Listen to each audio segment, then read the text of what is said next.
Hello students, welcome to Get Set Commerce Classes. कैसे हैं आप सब? I hope you are doing good. तो चलिए शुरू करते हैं। जैसे कि आप बच्चों को पता है ना, अपने बिजनेस एनवायरनमेंट चैप्टर शुरू करा हुआ है और उसके अंदर अपने पढ़ लिया है कि इकोनॉमिकल एनवायरनमेंट क्या होता है, टेक्नोलॉजिकल एनवायरनमेंट क्या होता है, पॉलिटिकल एनवायरनमेंट क्या होता है। अब वो पढ़ने जा रहे हैं लीगल एनवायरनमेंट क्या होता है। लीगल एनवायरनमेंट क्या होता है?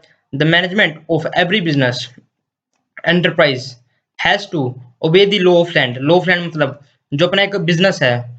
फॉर एग्जांपल अपना एक बिजनेस है, मान लो एक कह सकते हो क्लोथ का बिजनेस है, या कह सकते हो क्लोथ की अपनी एक फैक्ट्री जिसमें अपना क्लोथ का रॉ मटेरियल या क्लोथ को प्रोड्यूस करते हैं। ठीक है, उसके अंदर कह सकते हो बहुत सारे वर्कर्स होंगे। ठीक है, बहुत सारा रॉ मटेरियल होएगा और कह सकते हो बहुत सारी मशीनरीज होएगी।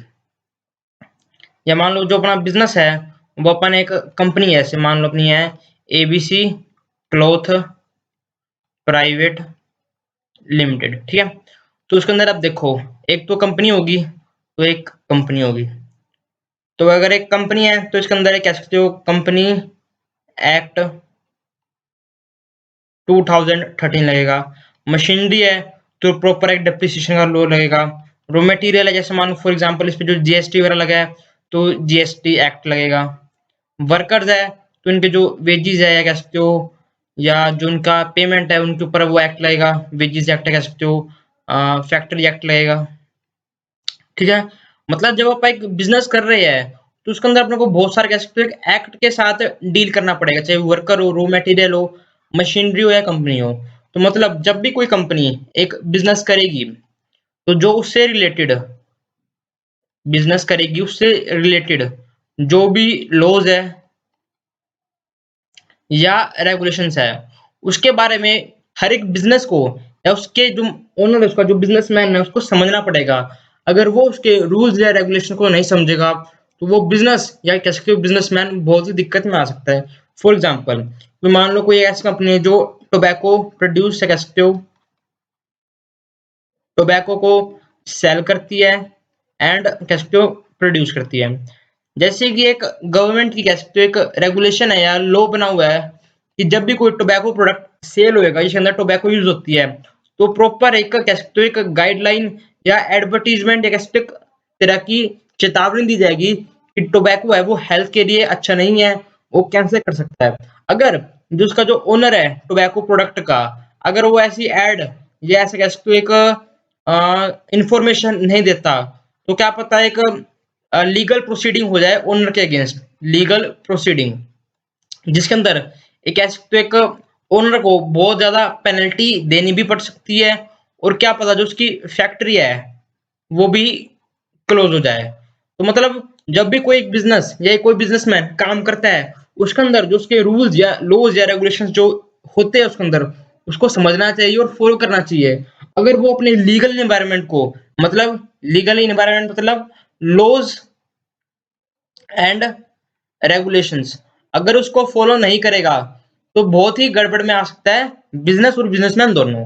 The management of every business enterprise has to obey the law of land, therefore it is essential for every business enterprise to have adequate knowledge of rules and regulations framed by the government।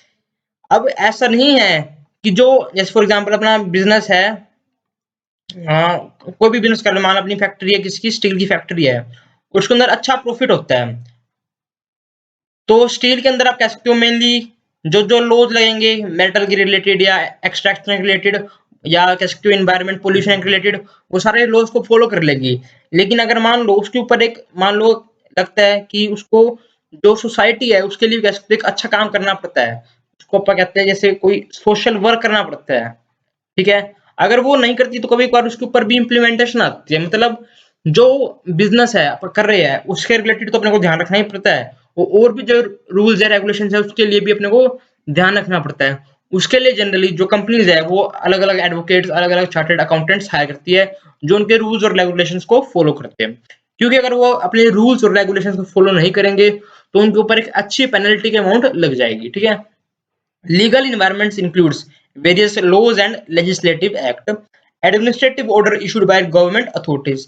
मतलब जैसे मान लो कि कोई government authority कहती है आपको कि आपको इस दिन आपकी शॉप या आपका बिजनेस ऑफ रखना है, क्योंकि मान लो फॉर एग्जांपल आपका एक बिजनेस है कह सकते हो फोटोकॉपी का बिजनेस है जहाँ पे आप फोटोकॉपी वगैरह करते हैं और उस वक्त कोई कह सकते हो नेशनल लेवल का एग्जाम होने जा रहा है आपके एरिया में, तो उनको डर लगता है कि कभी कभार क्या पता बच्चे इस फोटोकॉपी मतलब शॉप पर आके अपने पेपर या अपने टेस्ट को भी फोटोकॉपी करा ले, तो जिसकी वजह से वो आपको कहता है कि आपकी जो दुकान है वो आज के लिए क्लोज कर दीजिए।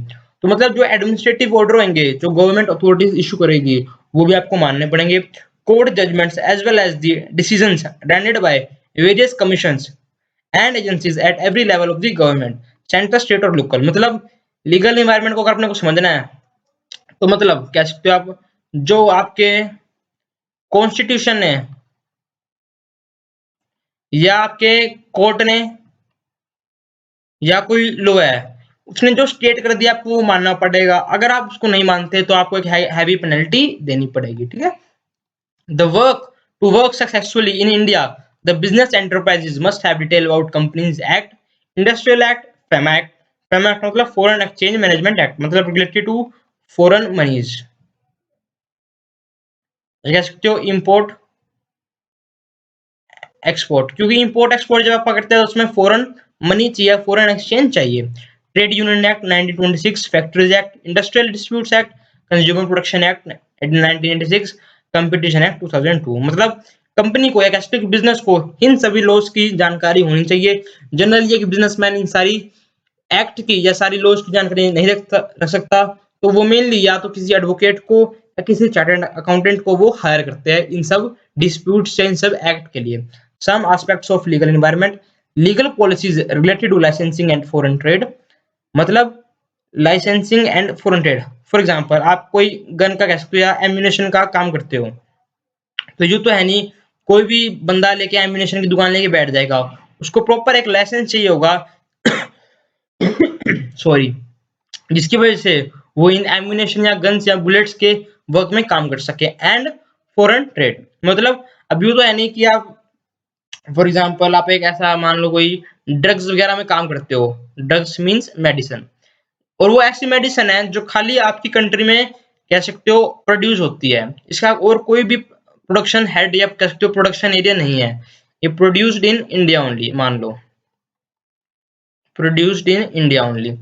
तो इसका मतलब क्या हुआ, अगर आपको इसको मान लो कोई ऑर्डर आता है बाहर से, तो इसको आप एक्सपोर्ट करना चाह रहे हो, मतलब एक तरीके से फॉरेन ट्रेड हो गया, तो इसके लिए आपको एक प्रॉपर कैस्टिक फैमा एक्ट होता है वो आपको फॉलो करना पड़ेगा। मतलब अगर आप ऐसा बिजनेस कर रहे हो जिसके अंदर कोई रूल्स या रेगुलेशन कह सकते हो लॉस अप्लाई हो रहे हैं, तो आपको वो फॉलो करने पड़ेंगे। Statutory warning essential to be printed on label, for example packets of cigarettes must have statutory warning कि जो इसके में जो इसमें टोबैको है वो आपकी सेहत के लिए कह सकते हो आपकी हेल्थ के लिए अच्छा नहीं है।